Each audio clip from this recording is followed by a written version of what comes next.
males having challenges of finishing too fast. How you succeed outside of the bedroom is not going to be how you succeed inside the bedroom. Men are making things happen, pushing, forcing. I've got to think about it. I'm going to will myself to be so successful. That same energetic is not going to be what helps you. You're just increasing that stress in your body, and you need to be able to surrender and relax and get into a flow state, which meditation helps you. Just you being present and feeling, not even focusing on the goal, just seeing how can I just really connect with my partner's pleasure? How much pleasure and intimacy can we share in this moment? Don't worry about when you finish or how long that is. Just really be here now. Be fully present in this moment and see what happens. But if you constantly are thinking of it from a place of, I am performing, I need to do this, I need to do this certain breath and these things, when you self-pleasure and you're preparing to train your brain to have a different response and build these longer pleasure pathways, you do that as a solo practice and really get that mastered and dialed in before you begin it with your lover, because you're going to be thinking too much of these techniques and what you should do, and she's going to feel the disconnect with you. But if you can just be fully present and drop in and just be there and take your time with this and stop judging yourself and thinking you should be doing things faster, you should reach your goal faster, all of those things are tripping them up. I'd love to hear what your thoughts are on that as well, from a male perspective. Yeah, 100% agree. I explained this to someone recently, is that I see like this elevated sex men can bring or can embody is almost like an internal dance of the masculine and the feminine. It's like bringing presence, like being there present, open, conscious, while still feeling ourselves and our partners, the feeling part, the feminine, the flow, all this is like this dance of our internal and external world. That's what brings this beautiful tantric aliveness, is when we can both be there, and that's like absolute fireworks. But for a man to bring that and lead with that, to lead in that way of, because it's almost, as you describe it there, it's like a kind of immature way to, I need to plan everything and know every single detail and how everything's going to be. I need to have a goal. I need to only focus on that goal. It's almost like quite an immature way that we come at sex a lot of the time. Because like you said, we take our external life, like career and business, and come to the bedroom with a sprinkling of our porn education. And we're like brute forcing, thinking that that's the way, when actually what's required is this like really divine way of showing up that, as we said, like no one's ever shown us. And when we do that, like the levels of pleasure that's capable for a man, because I don't know your experience of working with men, but I believe men are starved of pleasure, of sexual pleasure. Absolutely. Most definitely. Starved of sexual pleasure, because they're reenacting sex in a way that isn't focused on pleasure. It's focused on goal. Yeah, I love that. This is something else that I'm seeing. So hold that thought of what you're saying about the pleasure, them needing pleasure, because most definitely.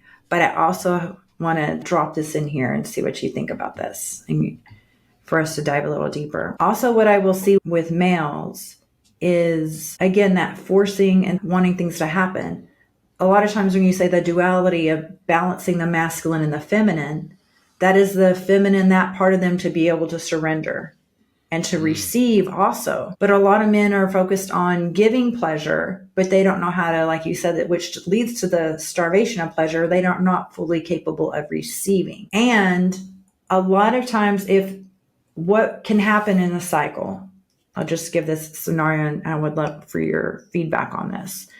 If the woman has started after a period of time of continued premature ejaculation, then the woman can really try to say things like, hey, before we're going to make love, I want you to be sure that you've already self-pleasured earlier in the day, and things like this to enhance being able to last longer. And they may not want to do a lot of positions because certain positions can have the male finish faster.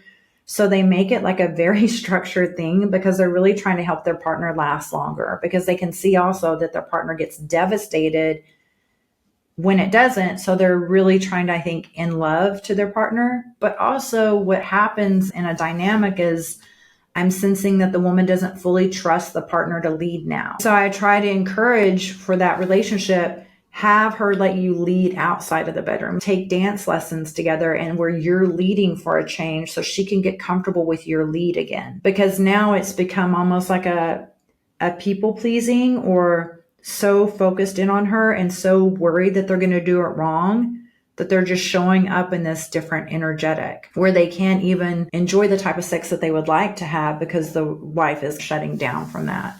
I'm curious what your thoughts are.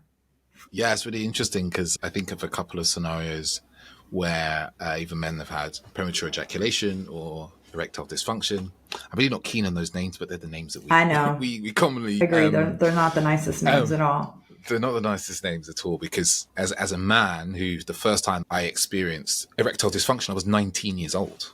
Oh right? my goodness, You know, I yeah. was 19, it was young, it happened one time. You've seen this as well where, like you said, a woman doesn't trust a man's lead or his capacity in the sexual realm. As you described, she starts to lead and almost henpeck him a little bit. It's either, have you taken your tablets? Are you going to take the tablets? Are you going to take the blue pills? Or like you said, oh, have you self-pleasure? Then she's like really governing the structure, right? And having these almost like milestones and gates to get to the pleasure that, you know, because she doesn't want to have to experience his sadness, right? And his pain, and she's trying to help him. And it almost becomes like a bit of mummying through that. And then he feels like a child and he starts to like just retreat in the whole thing. And he's just like, almost, I would say, even from the example described, it's like, he's just going along people pleasing because I don't want to upset her because I upset her when I can't last long enough or I can't get it up. So I'm just going to go along. So he almost like abdicates any sort of leadership in that moment, even saying no, even that like putting up a boundary, be like, hey, I don't want you to like ask me if I've self-pleasured. I don't want you to suggest that I take the pills. I'd like to let me look after that because he's in that state already of I'm already in my kind of wounded masculine of I can't lead, I can't perform.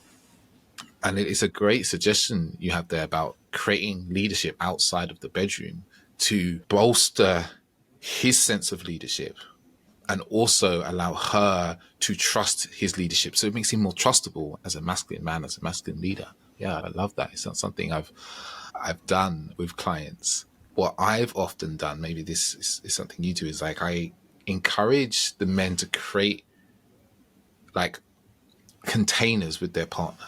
So it's okay, I want you to start, because you probably see this as well as the men stop initiating sex.